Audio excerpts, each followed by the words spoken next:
குருவே சரணம். சர்க்குரு அனைவருக்கும் குரு கடாட்சம். இப்போ எங்கே இருக்கிறோன்னு பார்த்தீங்கன்னா, வேளச்சேரியில் நம்ம குருநானக் காலேஜ் பக்கத்தில் கிட்டத்தட்ட ஃபீனிக்ஸ் மால் இருக்கக்கூடிய இடத்துல ஸ்ரீமத் சிதம்பரம் பெரிய சுவாமிகள் அப்படின்னக்கூடிய ஒரு மாபெரும் ஆற்றல் பொருந்திய மகான் அவர்களோட ஜீவசமாதியில் இருக்கிறோம். இது வெறும் ஜீவசமாதி மட்டும் கிடையாது. இங்கே பார்த்தீங்கன்னா தமிழகமே வியந்து பார்க்கக்கூடிய அளவில் சக்தி வாய்ந்த விக்கிரகங்களும் சக்தி வாய்ந்த சித்தர்களுடைய ஆற்றலும் இந்த இடத்துல பொருந்தி இருக்குன்னு தான் சொல்லணும். ஏன் அப்படின்னு சொல்லணும்னா, இங்கே இருக்கக்கூடியது ஸ்ரீமத் சிதம்பரம் பெரிய சுவாமிகள் அப்பா மட்டும் கிடையாது. இங்கே அவர் கூடவே இணைந்து அகத்தியர், போகர், புலிப்பாணி, சட்டைமுனிநாதர், காலங்கிநாதர் இவர் இல்லாத சித்தர்களே கிடையாது. தேரையர் முதற்கொண்டு எல்லாத்தையும் விக்கிரகங்கள் பண்ணி வச்சுருக்காங்க. விக்கிரகங்களுக்கு பெரும் சிறப்பு என்பது கிடையாது. ஆனால் விக்கிரகங்கள் எந்த ஆற்றலை உள்வாங்கி செஞ்சுருக்காங்க அப்படின்றதா விஷயம். அந்த வகையில் இங்கே இருக்கக்கூடிய விநாயகர் பார்த்தீங்கன்னா, இந்த மாதிரியான விநாயகரை பார்க்குறதே ரொம்ப ரொம்ப அபூர்வம், அரிது. ரெண்டாவது, இந்த விநாயகர் செய்யக்கூடிய ஆற்றல் நிலை ஒரு சாதாரண மனிதர்களால் அவ்வளோ சீக்கிரம் செய்ய முடியாது. அதுவும் மற்ற கடவுள்களெல்லாம் விட இந்த விநாயகருக்கு அவ்வளோ பெரிய ஆற்றல் உண்டு. இங்கே இந்த விநாயகரை வணங்கிட்டு போன பல பேருக்கு குழந்தை பாக்கியம் சரியாக இருக்குது. அது மட்டும் இல்லாமல் கேன்சர் செல்ஸை கூட குணப்படுத்தக்கூடிய ஆற்றல் ஒரு சித்தர்களுடைய ஜீவசமாதிக்கு உண்டுன்னு சொல்லுவாங்க. அந்த வகையில் என்னங்க விநாயகர், பெருமாள், விஷ்ணுன்றது எல்லாமே தத்துவம் தானே. ஹனுமார்னு சொல்கிறாங்க. ஹனுமார் என்பது என்ன? காற்று தத்துவம் தானே. அந்த மாதிரி சந்திரன் அப்படின்னு சொல்கிறாங்க. சந்திரன் என்பது நீர் தத்துவம். சூரியன் சொல்கிறாங்க. சூரியன் என்பது நெருப்பு தத்துவம். அந்த வகையில் நிலம், நீர், நெருப்பு, காற்று, ஆகாயங்களோட பஞ்சபூதங்களையும் 96 தத்துவங்களையும் உள்ளடக்கியது தான் இந்த விநாயகர் சிலை. என்ன காரணம்? முன்னாடி விநாயகர் தெரிவார். ஆனால் பார்த்தீங்கன்னா சிவனும் விஷ்ணுவும் பின்னாடி பிரம்மாவும் மூவரும் இணைந்த ஒரு அற்புத காட்சி கொடுக்கக்கூடிய ஒரு இடம் தான் இங்கே இருக்கக்கூடிய விநாயகர் இந்த சிலை. இவரை கும்பிட்டு வருபவர்களுக்கு ரெகுலரான ஒரு ஞாபக சக்தி அதிகமாக வருது. இங்கே இந்த விநாயகர் கும்பிடக்கூடிய குழந்தைகளுக்கு அவர்களுடைய வாழ்க்கை கல்வி அறிவில் மிக சிறந்த வகையில் விளங்குதுன்னு சொல்லலாம். ரெண்டாவது, இதெல்லாம் தாண்டி உண்மையாகவே ஞான பாதைக்கு ஒருத்தன் செல்லணும், பக்தியிலேருந்து நான் ஞானம்னா என்னென்னு தெரிஞ்சுக்கணும்னு நினைக்கக்கூடிய ஆற்றல்கள் மனிதர்களுக்கு சித்தர்களுடைய ஜீவசமாதி என்பது அப்பேற்பட்ட ஒரு ஆற்றல் பொருந்தியது. அந்த வகையில் ஸ்ரீமத் சிதம்பரம் பெரிய சுவாமிகளுடைய இந்த ஜீவசமாதி ஞான புரிதலை கண்டிப்பாக ஒவ்வொரு மனிதனின் வாழ்க்கையில் ஆத்ம ஞானத்தை ஏற்படுத்தும் என்பதில் எவ்வித ஒரு டவுட்டும் கிடையாது. அதற்கு ஒரு முழுமுதற் உதாரணமாக காரணமாக முன்னின்று இங்கே விளங்குபவர் ஸ்ரீமத் சிதம்பரம் பெரிய சுவாமிகளுடைய உத்தம சீடர் சி செல்வமணி ஐயா அவர்கள். ஸோ அவருடைய வழிகாட்டுதலின்படி, அவருடைய அரவணைப்புலையும் அவருடைய வாழ்க்கையோட அர்ப்பணிப்புலையும் தான் இன்றைக்கி இந்த கோயிலை காப்பாற்றி இங்கே வச்சுருக்க முடியுது. ஸோ அவரையும் வணங்கி அடுத்தடுத்த விஷயம் உங்களுக்கு என்னென்னு காட்டுறேன், வாங்க போகலாம். இந்த கோவிலில் மற்றும் ஒரு சிறப்பு என்னென்னு பார்த்தீங்கன்னா, இங்கே இருக்கக்கூடிய ஈசன்னு சொல்லலாம், சிவன்னு சொல்லலாம், அண்ட சராசரம்னு சொல்லலாம், பிரம்மம்னு சொல்லலாம், எப்படி வேணாலும் சொல்லலாம். மேட்ரை புரிஞ்சுங்க. சிவம் என்பது என்ன? மனிதன் அல்ல. சிவம் என்பது ஒரு தன்மை. இப்போது புத்தர் இருந்தார். புத்தரோட உண்மையான பேர் புத்தர் கிடையாது. ஆனால் அவர் அடைந்த நிலைக்கு பேர் புத்தா. புத்தான்றது பெயர் கிடையாது, அடைந்த நிலைக்கு பெயர். உனது புத்திக்கு நீ தாதாவாகி விட்டால், புத்தி உங்களை கொண்டுகிட்டே இருக்கும், கொல்ல ட்ரை பண்ணும், திட்டும், அசிங்கப்படுத்தும், அவமானப்படுத்தும். அந்த புத்திக்கு சரியான பதிலை கொடுத்து ஆஃப் பண்ண தெரிஞ்சால் அந்த புத்திக்கு நீங்கள் தான் தாதா. அப்போ புத்தாவாயிடுறீங்க இல்லையா? அதுபோல் அகத்தியர் இருந்தார். அகத்தியரோட கொள்கைகளை ஃபாலோ பண்ணோன்னே அகத்திசம் வந்தது. அதுபோல் சிவன் அப்படின்றவர் ஒரு ஆதி சிவன், ஒரு ஆதி யோகி. அவருடைய வாழ்க்கை தத்துவம் கடைசியில் சிவம் ஆகிவிட்டது. எக்ஸிஸ்டன்ஸை ஒரு சில பேர் சிவம் அப்படின்ற தன்மைன்னு சொல்கிறாங்க. சிவன் என்பவரும் ஒரு ஆதி யோகி. அந்த வகையில் இந்த சிவன் பார்த்தீங்கன்னா 5 தலை கொண்ட சிவன். இவரை வேண்டுபவர்களுக்கு இங்கே இருக்கிற மிகப்பெரிய ஹைலைட் என்ன? மோட்சத்திற்கும் முக்திக்கும் மிக மிக மிக மிக அற்புதமான அருமையான ஒரு இடம்.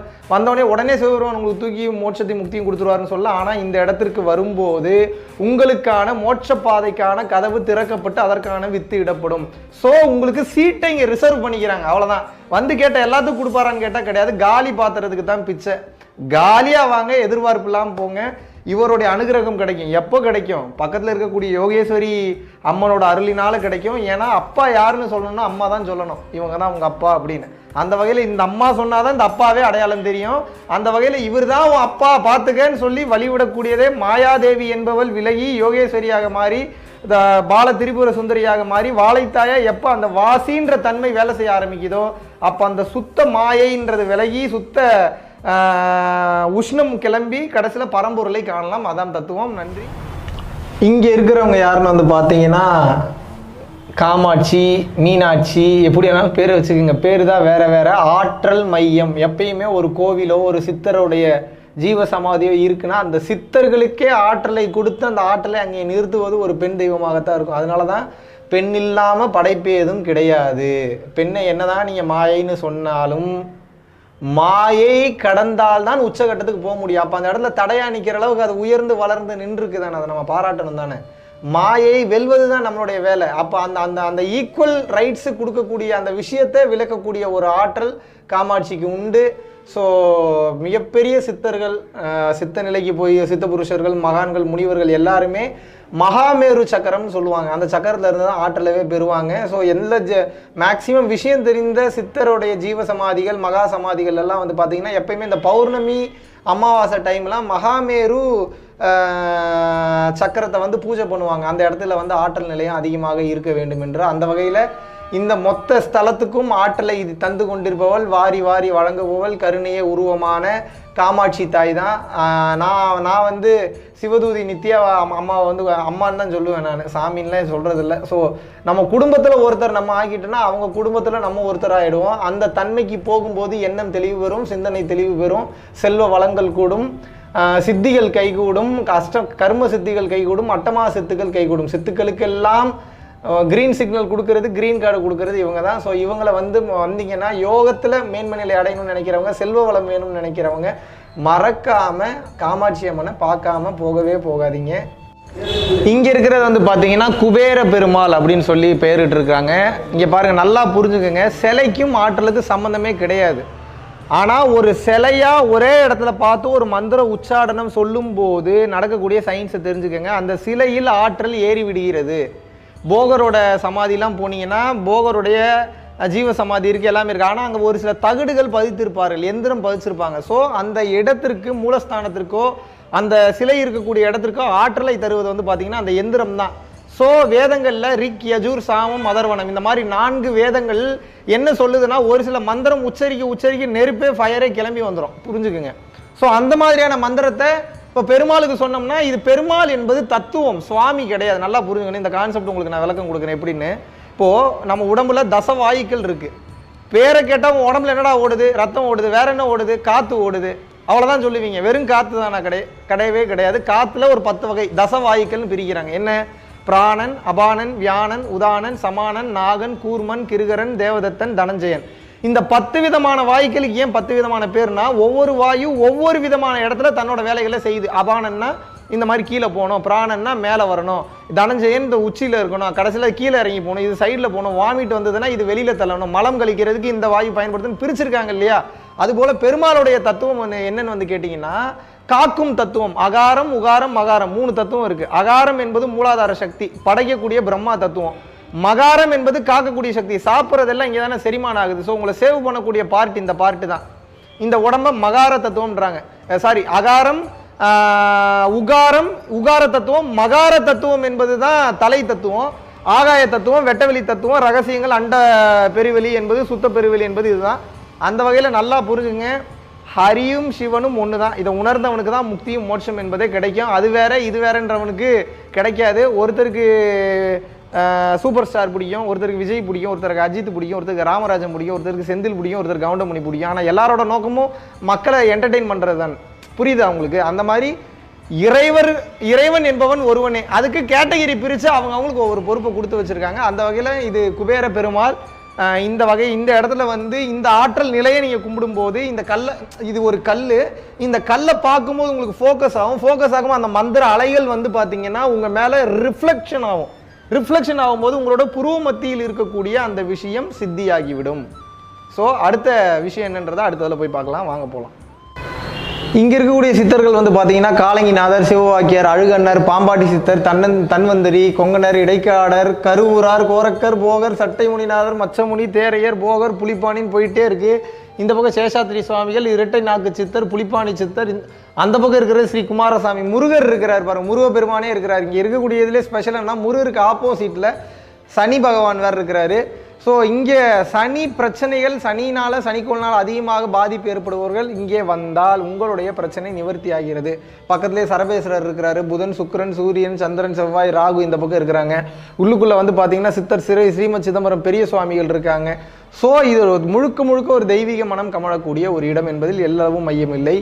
இங்கே இருக்கக்கூடிய பெண் தெய்வங்கள்லாம் வந்து பார்த்தீங்கன்னா ஸ்ரீ ஆதிசக்தி, ஸ்ரீ சரஸ்வதி, ஸ்ரீ லக்ஷ்மி, ஸ்ரீ துர்கை, ஸ்ரீ அன்னபூரணி, ஸ்ரீ பராசக்தி எல்லாமே ஒவ்வொரு தத்துவம் தான். இது சிலைகள் மட்டும்தான். அதை நான் கிளியராக சொல்லிடுறேன். சிலையில் இருக்கிற தத்துவத்தை பார்த்துக்குங்க. சித்தர்கள் ஏன் எப்பயுமே வந்து பார்த்தீங்கன்னா லைட்டுன்றது அருட்பெரும் ஜோதி என்பது அருட்பெரும் ஜோதி ஆண்டவர், இந்த எனர்ஜி என்பதே பராசக்தி தான், பெண் ஆற்றல் தான், பெண் தெய்வம் தான். அப்போது இந்த பெண் தெய்வங்களை நம்ம கும்பிடும்போது நமக்கு சீக்கிரம் யோக சித்தி என்பது வாய்த்து விடும். ஸோ பெண் தெய்வத்தை கும்பிடாத ஆளே கிடையாது, சித்தர்களே கிடையாது. அவங்களே அறியாமல் ஒளியையோ இல்லை வாழையவோ கும்பிட்டுருந்தாவே பெண் தெய்வத்தை கும்பிட்டதாக தான் அர்த்தம். குறிப்பாக இப்போ இதெல்லாம் பேர் வந்து நமக்கு பிடிச்ச மாதிரி வச்சுக்கிட்டோம். இப்போ ஒன்றும் இல்லைங்க, இந்த அண்ட சராசரம் எங்கும் பறந்து விரிந்து இருக்கக்கூடிய இடத்துல எனக்கு பிடிச்ச மாதிரி ஒரு பேர் வச்சுக்கிட்டு ஒரு ஆற்றலை நான் கூப்பிட்றேன்னா அதுலேருந்து ஒரு நல்ல தேவதையோ இல்லை நல்ல பராசக்தியிலேருந்து ஒரு அம்சமோ எனக்கு துணை வந்து விடும். அப்படி இருக்கிறது தான் இந்த தசமகாதேவிகள்னு சொல்லுவாங்க. ராஜமாதங்கி இவங்கன்னு பேர் இருக்குது. அப்புறம் இந்த நித்திய தேவதைகள்னு சொல்லுவாங்க. சிவதூதி நித்யா, நீலபதாகா நித்யா, அந்த மாதிரி பேர்கள்லாம் இருக்குது. ஸோ ஆற்றல் நிலை வெவ்வேறு. அந்தந்த திதி நட்சத்திரத்துக்கு தகுந்த மாதிரி இருக்கக்கூடிய தேவதைகளையோ இல்லை பெண் தெய்வத்தையோ கூப்பிட்டா உங்களுக்கு சீக்கிரம் வந்து பலன் கொடுக்கும். ஜாதகத்திலேயே மோசமான நிலை இருந்தாலும் திதி தேவதைகளுக்கு உங்களுடைய மொத்த வாழ்க்கையை மாற்றி அமைக்கக்கூடிய ஆற்றல் என்பது உண்டு. ஸோ நம்பிக்கை தான் எல்லாத்துக்குமே பேஸ். வாரம் கொங்கண சித்தர் தவகுகை தாராபுரத்தில் நம்ம வந்து குரங்குகளுக்கு ஒரு 100 கிலோவுக்கு மேலே பழங்கள் கொடுத்துட்ருக்கோம். ரெகுலராக வந்து பார்த்திங்கன்னா சுண்டல் கொடுத்துட்ருக்கோம். அதுக்கு என்னென்ன பிடிக்குதோ கொடுத்துட்ருக்கோம். ஸோ அது வந்து விருப்பப்பட்ட மாதிரி சாப்பிடுது. ஸோ என்றைக்கு ஒரு மனிதனாகப்பட்டவன் தான் உயிர் மட்டும் இல்லை, மனிதன் மட்டும் உயிர் இல்லை, இந்த உலகத்தில் இருக்கக்கூடியது ஒவ்வொன்றும் என் உயிர் தான், எல்லாமே இந்த ஈசனுடைய வெளிப்பாடு தான், இந்த அல்லாவோட வெளிப்பாடு தான், இந்த ஜீசஸோட வெளிப்பாடு தான், இறைவன் என்பவன் ஒருவன் தான், நமக்குள்ள தான் பிரிவு பேதமை என்பது ஒன்று இருக்குது, பிரம்மம் என்பது ஒன்றுதான்ற தன்மைக்கு எவன் வரானோ அன்றைக்கி இந்த தத்துவங்கள்லாம் கொஞ்சம் கொஞ்சமாக நிச்சயமாக புரிய வரும். இதுதான் வந்து மூலஸ்தானம். யாருன்னு வந்து பார்த்தீங்கன்னா ஸ்ரீமத் சிதம்பரம் பெரிய சுவாமிகள் அப்பா ஐயா, எப்படி வேணாலும் பேர் வச்சுக்கோங்க. இவருடைய ஜீவ சமாதி என்பது இங்கே இருக்குது வேளச்சேரியில் தண்டீஸ்வரர் கோயில் பக்கத்தில், குருநானக் காலேஜுக்கு பக்கத்தில், ரெண்டுத்துக்கு நடுவில் இவருடைய சித்தர் பீடம் இருக்குது. இவர் தான் வந்து பார்த்திங்கன்னா பல ஆண்டுகளுக்கு முன்னாடி வேளச்சேரியில் இருந்தப்போ இந்த கேட்பாரற்று கிடந்த இந்த இடத்த புண்ணிய பூமியாக மாற்றின அந்த பெருமை அப்பாவை தான் சாரும். இதையெல்லாம் தாண்டி அவருடைய கருணையினால் செல்வமணி அப்பா அதுக்கப்புறம் எடுத்து நடத்த ஆரம்பித்து இன்றைக்கி நல்ல நற்காரியங்களை வந்து செய்துட்டு வர்றாரு. இன்றைக்கி நம்ம அப்பாவை பற்றி பேசுகிறதுக்கே முதல்ல புண்ணியம் பண்ணியிருக்கோம். ஏன்னா சித்தர்கள் தங்களை வெளிக்காட்டிக்க விரும்பவே மாட்டாங்க. ஜீவசமாதிக்கு எதிர்த்து வீட்டில் இருப்பான் 12 வருஷமாக, இப்படி ஒரு ஜீவசமாதி இருக்குன்றதே தெரியாது. பல இடத்துல கேள்விப்பட்டிருக்காங்க. எதிர்த்து வீட்டில் இருக்கிறவனுக்கே தெரிய மாட்டேங்குது. அப்புறம் எங்கே வர்றது? வேளச்சேரியில் இப்படி ஒரு கோயில் இருக்கான்னு பல பேர் கேட்குறாங்க. நான் வீடியோ ரிலீஸ் பண்ணதுக்கப்புறம் அற்புதமான ஆற்றல் பொருந்திய இடம், எனக்கு பல தெளிவுகளையும் பல விஷயங்களையும் கற்றுக் கொடுத்த இடம், சூட்சம ரீதியாக என்னை வழி நடத்தக்கூடிய இடம். காஞ்சி விஸ்வநாத சுவாமிகளை எந்த அளவுக்கு நான் மதிக்கிறேனோ அந்த அளவுக்கு வந்து எனக்கு ஒரு மாபெரும் ஒரு மிகப்பெரிய குரு அப்படின்னா வந்து ஸ்ரீமத் சிதம்பரம் பெரிய சுவாமிகள் அப்பா, வாழும் குருவான செல்வமணி அப்பாவும் தான். ஸோ இது உடல் தான் வேறு வேறு, ஆத்மா ஒன்று தான். அவர் பேர் தான் செல்வமணி அப்பா. மற்றபடி எனக்கு அவரை எப்போ பார்த்தாலும் இங்கே வந்து உட்காரவே மாட்டேன். அப்பா இருந்தாருன்னா அவர் கால்கிட்ட போய் உட்காந்துப்பேன். இவரை பார்த்தாலும் ஒன்று தான், எனக்கு அவரை பார்த்தாலும் ஒன்று தான். ஆத்மாவுக்கு என்னங்க கல்லில் அங்கே இருக்க போகுது? ஆத்மா உயிரில் தானங்க இருக்கும். உயிரோடு இருக்கிறவர் இங்கே இருக்கிறப்ப நான் ஏன் உயிரோட்டம் உள்ளே இருக்கிற இடத்துல நான் இருக்க போகிறேன். ஸோ அதனால் அப்பாவை தான் அடிக்கடி பார்ப்பேன். அதுவும் அப்பாட்ட நான் கேட்டேன், போய் இங்கே பாருங்கள், நீங்கள் இவ்வளோ நாள் வந்து அப்பாவோட பெருமையை மறைச்சிக்கிட்டு இருக்கீங்க, இதுக்கப்புறம் மறைக்கக்கூடாது, பல சித்தர்களை உள்ளே வச்சுருக்கீங்க, வர்றவங்களாம் நல்லா இருந்துட்டு போட்டுனோடனே இவ்வளோ நாள் வந்து இது மறைச்சு வைக்கணுன்றது எண்ணம் கிடையாது. எதுக்கு ஆல்ரெடி மக்களுக்கு தெரிஞ்சதுன்னு ஒரு லிமிட்டட் ஸ்பேஸில் இருந்ததை இன்றைக்கி அவர்கிட்டயே உத்தரவு கேட்டிருக்கிறாரு செல்வமணி அப்பா. தாராளமாக மகாவிஷ்ணுவை வந்து எடுத்துக்க சொல்லு, இதுக்கப்புறம் உலகம் இதை தெரிந்து கொள்ளட்டும் என்று சூட்சம ரீதியாக அவருக்கு காட்சி கொடுத்து உத்தரவும் வாங்கிட்டாரு. ஸோ இப்பேற்பட்ட ஒரு மகானை தரிசனம் செய்யும் போது உங்களுடைய காலசர்ப்ப தோஷமோ இல்லை திருமண தடைகளோ இல்லை வந்து பார்த்தீங்கன்னா மாந்தியினால் ஏற்படக்கூடிய பாதிப்புகளோ இல்லை உடல் அளவில் உயிரளவில் ஏதாவது பிரச்சனைகள் இருந்தாலோ இல்லை யோக முன்னேற்றத்திற்கோ எந்த ஒரு முன்னேற்றம் உங்களுக்கு வேண்டும் என்றாலும் நம்மளுடைய ஸ்ரீமத் சிதம்பரம் பெரிய சுவாமிகள் சித்தர் அவரோட ஜீவசமாதியை தாராளமாக நீங்கள் வரலாம். கூடிய விரைவில் இந்த கோவிலுக்கு நாங்கள் கும்பாபிஷேகம் பண்ண போகிறோம். இது நாங்கள் பண்ண போகிறோம்ல, நம்மெல்லாம் சேர்ந்து தான் பண்ண போகிறோம். ஸோ இந்த கும்பாபிஷேகத்திற்கு உண்டான திருப்பணிகள் செய்ய வேண்டியது இருக்குது. ஸோ அந்த திருப்பணிகளுக்கும் இப்போவே உங்களுக்கு இதை வந்து தெரியப்படுத்துறதுல நாங்கள் ரொம்ப சந்தோஷப்படுறோம். ஸோ ஊர் கூடி இழுக்கிறது தான் தேர். ஒரு கோயில் காரியமோ மற்ற காரியங்களோ எந்த அளவுக்கு நம்ம பாசிட்டிவாக நம்மளோட எண்ணங்களில் இருக்கோ அந்த அளவுக்கு பாசிட்டிவான ஒரு அவுட்புட்டாக வரும். ஸோ நீங்கள் இறைவனுக்கு செய்வது அல்ல. ஒரு கோவிலோட கான்செப்ட் முதல்ல என்னன்றது தெரிஞ்சு, கோவில் இருக்குன்னா வெறும் கோவில் இல்லை, அந்த கோவிலை சுற்றி கடைகள் இருக்கும், அந்த கோயிலுக்கு வந்து போகிறவங்களோட போக்குவரத்து இருக்கும், அந்த போக்குவரத்துக்கு உண்டான அந்த சார்ஜஸ் இருக்கும்.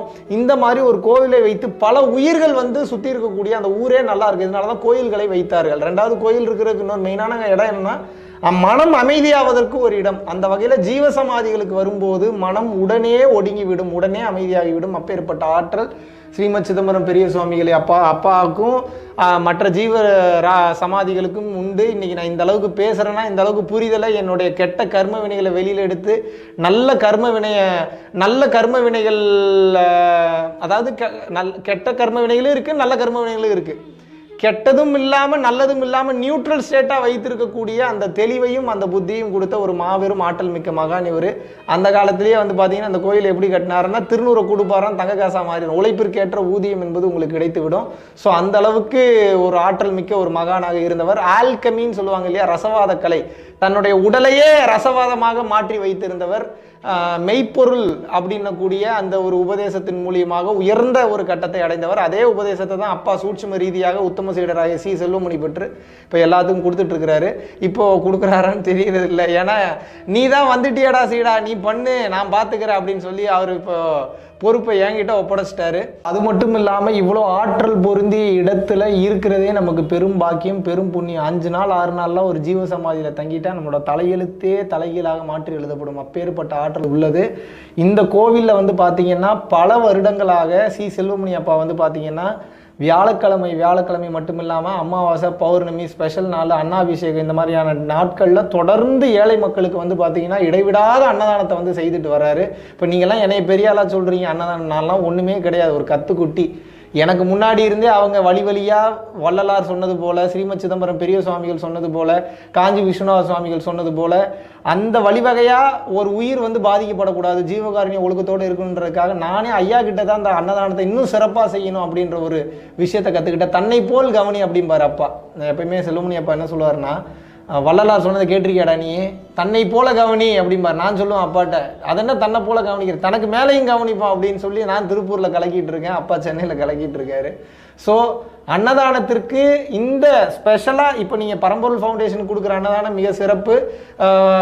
உங்களுடைய சப்போர்ட்டுக்கு ரொம்ப நன்றி. அதுக்குண்டான பணிகள் போயிட்டுருக்கு. அது மட்டும் இல்லாமல் இந்த கோவிலுக்கு சிறப்பாக இந்த சித்தர் ஜீவசமாதிக்கு நீங்கள் வந்து அன்னதான நன்கொடை அளிக்க வேண்டும் என்று விருப்பப்படுபவர்கள் இந்த வீடியோக்கு கீழேயே வந்து டெஸ்கிரிப்ஷன்லேயே கூகுள் பே நம்பரும் இந்த சித்தர் ஜீவசமாதியோட பேங்க் அக்கௌண்ட் டீட்டெயிலும் கொடுத்துட்றேன். ஸோ நீங்கள் அனுப்பக்கூடிய பணம் பத்திரமாக வந்து சேரும், மிக சரியான முறையில் பயன்படுத்தப்படும் என்பதில் ஒரு எல்லளவும் சந்தேகம் கிடையாது.